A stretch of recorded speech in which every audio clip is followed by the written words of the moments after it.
It's 2nd of February 2022. I was just listening to myself downstairs just now when I was in the hammam,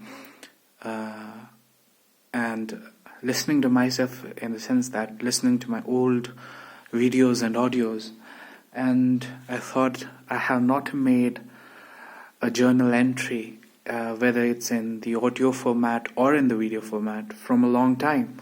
So I better do that because it does help. I think it does help a lot if you record yourself speaking, whether it's about anything, because what I learned is that it becomes a memory, a permanent memory, and no matter where you are in life and at what stage in the future, you will definitely cherish these moments, and you will thank yourself for recording these moments, these words, these memories, these thoughts, so to say. So the first thing with which I would like to start this spontaneous, absolutely spontaneous vlog is record more. Yes, that would be my first and the most important suggestion for now, I think, that I should start recording more. Whatever it is, whatever comes to my mind, whatever I'm going through, like a vlog, I should do that. For someone who is listening to this, I think, after 10 or 20 years, you might not be aware that in today's world, in 2022, vlogging is hitting its peak. I don't know if it's hitting its peak, but it's definitely booming. It's an industry that has shown a significant rise in the recent years, and we have seen a lot of vloggers. Some of the famous ones, or the ones that I watch or follow, are the Flying Beast or Dhruv Rathi, and I don't watch much of vlogging, but it is an industry which is booming right now, and I don't know what the future of it is, but I think it's here. It's gonna stay for a while, because we all are interested and curious to know things happening in someone's life, how they are living their lives, because we love to compare as humans. And it's not just about comparing or comparison. It's about much deeper things, which a student of psychology or sociology, anthropology or philosophy can better understand why we are so curious about knowing others, the human relations, how humans see each other, and all of that. So I'm not trying to be a vlogger or anything, but this was a practice that I have been, had started rather long ago. Vlogging was not on the scene those days, and it was just a spontaneous, instinctive thing for me to do this, to record myself. Not on the video much. I just have 2 or 3 or 4 videos recorded in these past years, not more than that. Videos like this one. But audios, yes, a lot of audio journal entries can be found in my laptop if someone looks into it. If I'm dead, that's why I'm saying if someone looks into it. Because everyone has to die someday, and I'll also be dead someday in the future. Which brings me to another important thought that goes through my mind all the time, and that is, what are the things that I would regret as a dead body?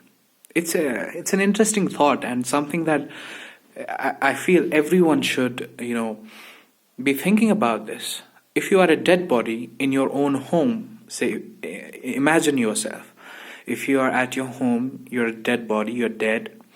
Your relatives and everyone is there to give you the final funeral, burial, the rites and rituals are performed and all of that.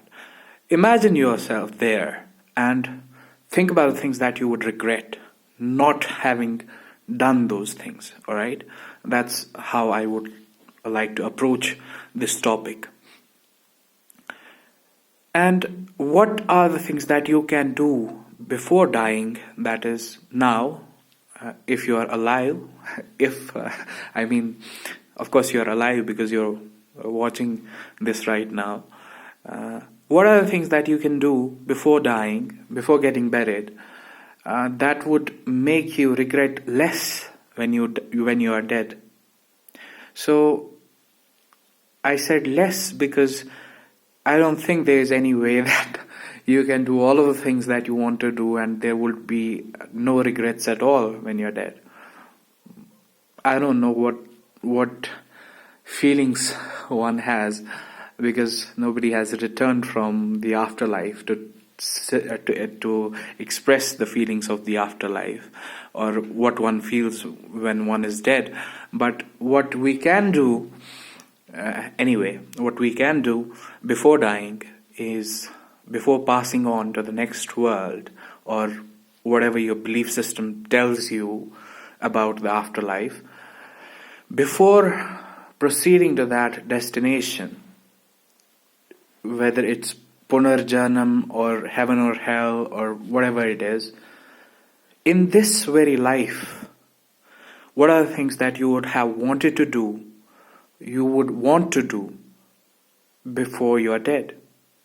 Because, see, I would try to make sense of all of this in this way, that we all live our lives, we gain experiences, we learn stuff, we learn things, and then we form some perspectives. We have our individual, unique perspectives on life. All right. We look back at our life and we see the things that we have seen, experienced, good plus bad. I would rather say that bad things make you learn more things. You are a better student if you are facing terrible and bad things in life, because you are a better learner then, because that gives you a lot of experience. Winning does not give you the experiences that losing does. Always facing good things does not give you the experiences that, if you are faced with bad things, bad experiences, terrible experiences, painful experiences, sad experiences. So all these negative, whatever you want to call them, feelings or experiences, they help you grow, right? So my point is that whatever you have learned in your life, you always want to share that. Why? Because for the person who has not gone through the things that you have gone through, maybe you can make their life a better life. Maybe you can make this world a better place by sharing your experiences, so that the people who are following you, whether they are your children, whether they are your fellow learners, students, or just the next generation that is going to follow you, what are you leaving for them? If you leave some experiences for them in this time and space, because there have been people who have left their experiences, their opinions, or whatever ideas, thoughts in the past, that's true. But your insights or your information, your knowledge can be really, really helpful for anyone who's around you. Look at it this way. Plato gave us a lot of wisdom. So did Aristotle. So did Kant or Descartes or Nietzsche or name it, whoever it is in the past. But the person right next door to you who is in your shoes, say for example, if it's me and I'm a student of English literature and philosophy and psychology, these are the things that interest me, or Islamic studies, or theology in general, comparative religion and all of this.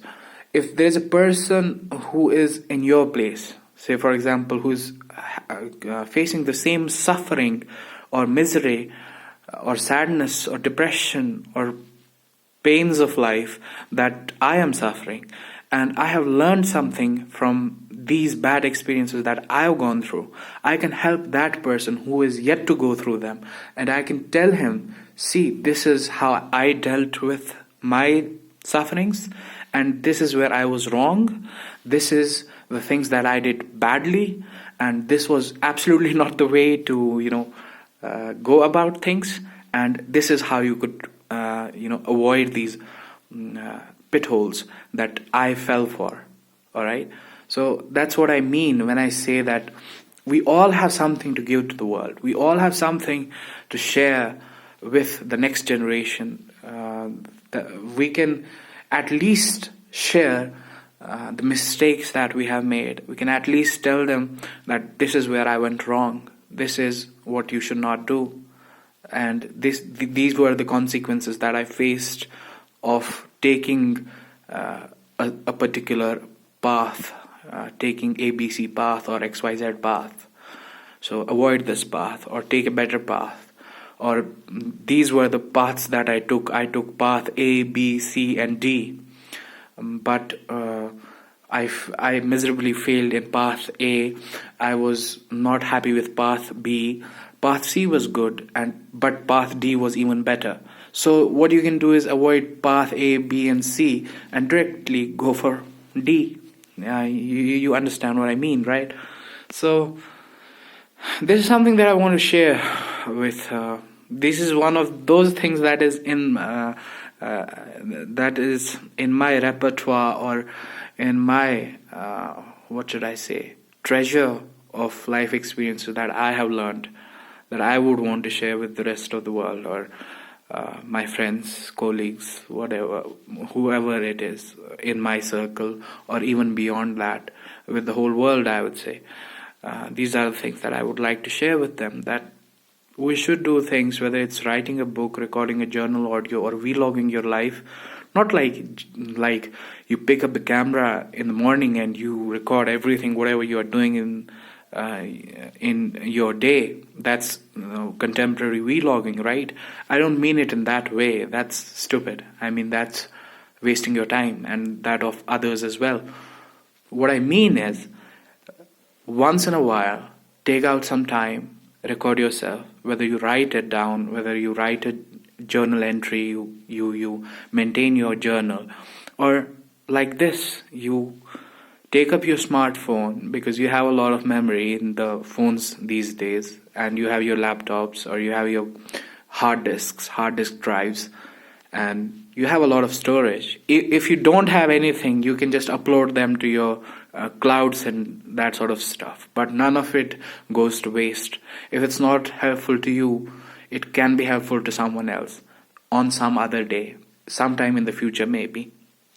You never know. But imagine if you die and all of it stays in your mind, stays with you and goes with you. Like there's that popular Hindi dialogue from a comedy movie, Welcome, where he says, "Ye Raaz bhi usi ke saath chalaa gaya." So would you want that to happen with you? That आपके जितने भी राज थे वो आपके साथ ही चले गए और किसी को कोई फायदा नहीं हुआ, तो क्या फायदा ऐसी जिंदगी का? That's what my point is, basically. Make your life worth living, even if it has been a shit ride, like my life is, but let it benefit someone else. Share your experiences, share whatever you find meaningful in your life. Share all the thoughts and ideas that you are having at any time. Share them with the world, share them with your friends, share them with the next generation, and you'll be helping them. At least your life will not go to waste just like that.